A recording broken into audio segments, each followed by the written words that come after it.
Sabi mo ng January 1, 2024, magiging VA ka na. Bakit January 1, 2025 na yan pa rin sinasabi mo? Ba't hindi ka pa rin VA? Naku, huwag na natin yung ipa 2026. Kasi kung ikaw to, para sa'yo to, panoorin mo to. Let's go.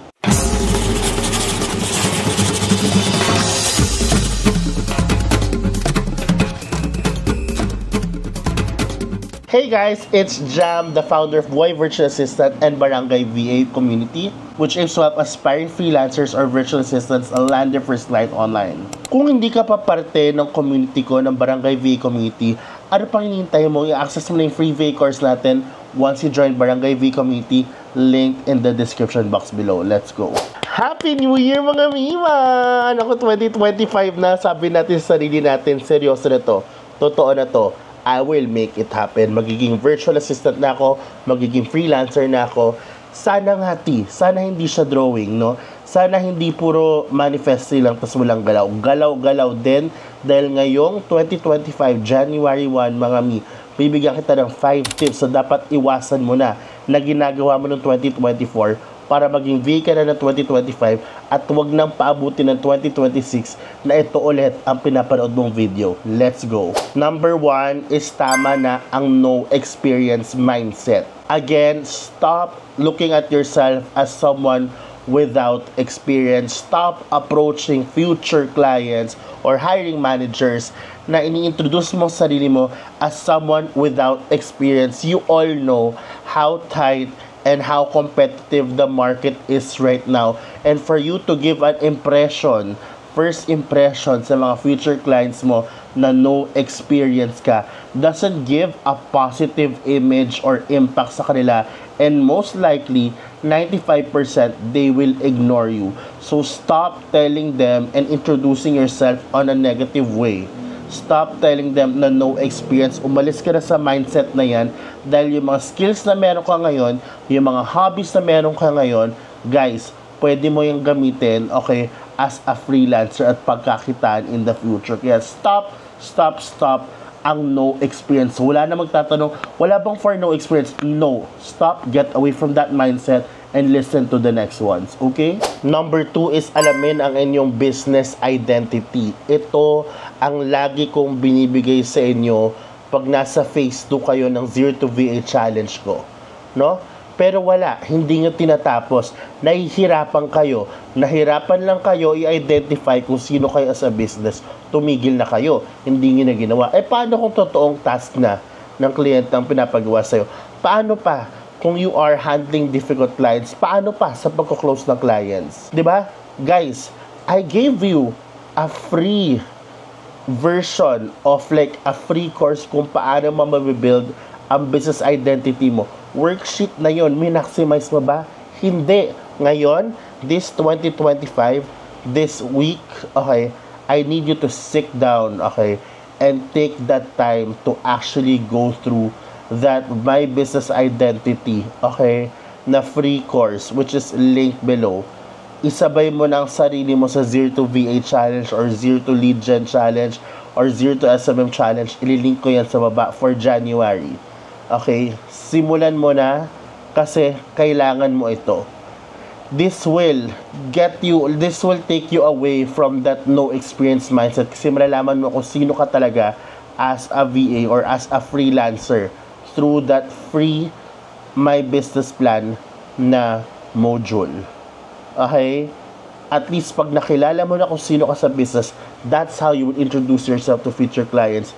That's how you actually give a positive impression sa yung clients at makakaalis ka na sa paano pag no experience. You have any opportunities for no experience, makakaalis ka na doon finally. Okay? Kaya wag mong deadmine na number 2 at wag mong inaartihan, okay, ang free module na yan kasi para sa'yo yan. Kailangan mo yan. Okay? Number 3 is stop doing mass application. Okay? And when I say mass application, gagawa ka ng generalized na profile, resume, portfolio, intro video, no? Tapos, kukuha ka na bang email, wala ka nang pakialam, hindi ka na mag-research about the company. Basta, i-message mo na lang, i-send mo na lang yung resume mo sa mga emails na yan, isa-isa. Mga 100 plus, tapos the deadmine ka lang. Stop it. This is connected to number 2. Once you know who you are sa business, kasi kinapagawa ko yung business identity, kilala mo kung sinong target market mo, kilala mo kung sino ka, kung intermediate ka ba, kung entry level ka ba, kung pro ka na ba, para kilala mo kung sino lang applyan mo. Kilala mo na kung saan ka na mag-apply, kilala mo na kung ano yung mga pre-qualifier mo. Okay? Kasi kayo, ang hilig yung mag-apply, akala nyo employment to. Akala nyo parang regular job lang na magkapasok ka na resume, tapos hintay ka na lang na himala. No. You are introducing yourself as a business, and what can you help? You make sure that you are talking to the right person. You are talking to the right future business partner. Business partner ka, hindi ka empleyado. Get out of that mindset. Stop doing mass application. Only apply to companies or to clients na alam mong pasok sa brand mo, pasok sa business identity mo. Yun lang ang gagawin mo. Yun lang ang applyan mo. Yun lang ang i-reach out mo. Okay? Number 4, it's connected to number 3. Have a business mindset. Hindi ka empleyado. Business partner ka dito. Okay? So, as a business partner, dapat equipped ka sa business or sa services na in-offer mo. Dapat knowledgeable ka, skilled ka. Alam mo yung ginagawa mo. Dapat specialty mo ito.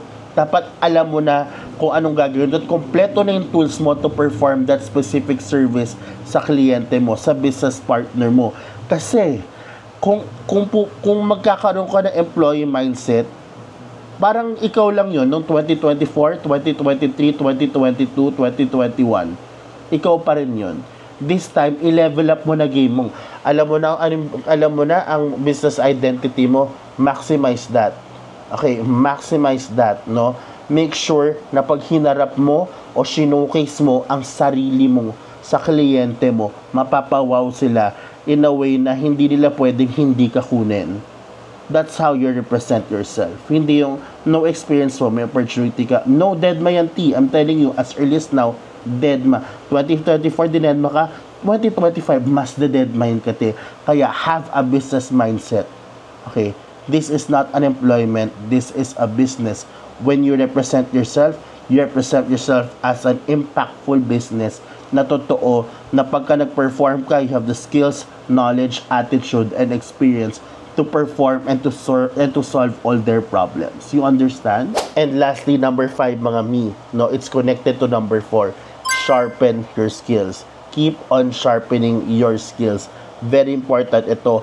Habang tumatagal, nag-a-advance ang teknolohiya, mas madaming pumapasok na magagaling, dapat ikaw ay nakakasabay sa mga trends. Dapat ikaw ay nakakasabay sa kompetisyon.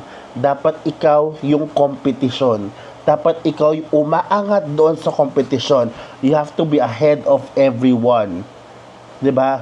And upskilling or sharpening your current skills is key to be able to do that. Guys, kahit kaming matatagal na VA or freelancer, ay hindi tumitigil mag-sharpen ng aming skills para lang maging relevant. You have to stay relevant for your clients para ikaw ay magstay pa sa client mo na mas matagal, and that is the key para tumagal ka sa kliyente mo. Closing a client is one problem. Staying relevant and having a long relationship or business terms with your client is another problem. And for you to be able to do that, you upskill, you stay relevant. Okay? Wag na tayo sa mga mediocre stuff. Wag na.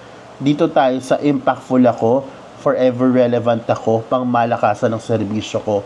Kaya ikikip ako ni client as long as he wants. Ganun dapat ang mindset natin ngayong 2025. Kung iisipin yung mga may nakaka-pressure, pero yan ang katotohanan, business to, habang tumatagal, mas dumadami tayo, mas nagiging mahirap ang competition, mas tough. Kaya ikaw, kung gusto mo talaga, kailangan tough ka din.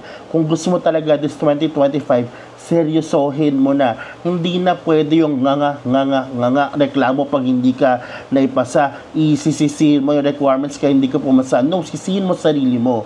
Sisihin mo sarili mo kasi hindi ka nagpaka-competent, hindi mo nilaban, hindi mo pinlano, hindi mo inihanda ang sarili mo para harapin ang mga future clients mo. You did not prepare for this. Hindi mo siya sineryoso.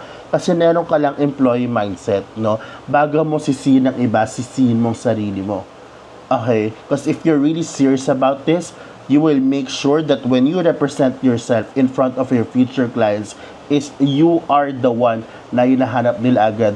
Yung tipong hindi ko kaya hindi to i-hire. Kailangan ko tong taong ito. Kailangan ko tong business partner ito. Yan ang goal natin, mga mi. Now, you will still get rejections, but that's okay. Okay? Rejections will always be there. Pero hindi ka titigil, ilalaban mo yan.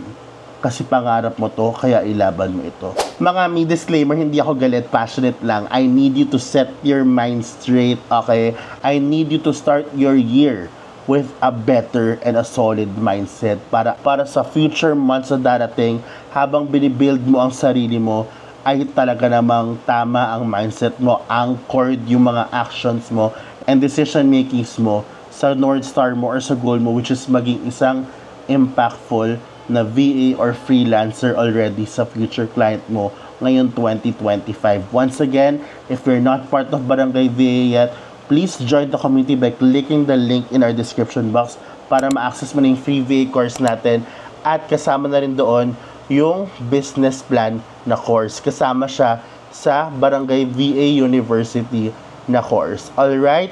Thank you so much. Happy New Year, mga Mima. I love you all. Thank you for 2024. And I can't wait to grow with you guys this 2025. Have a great day.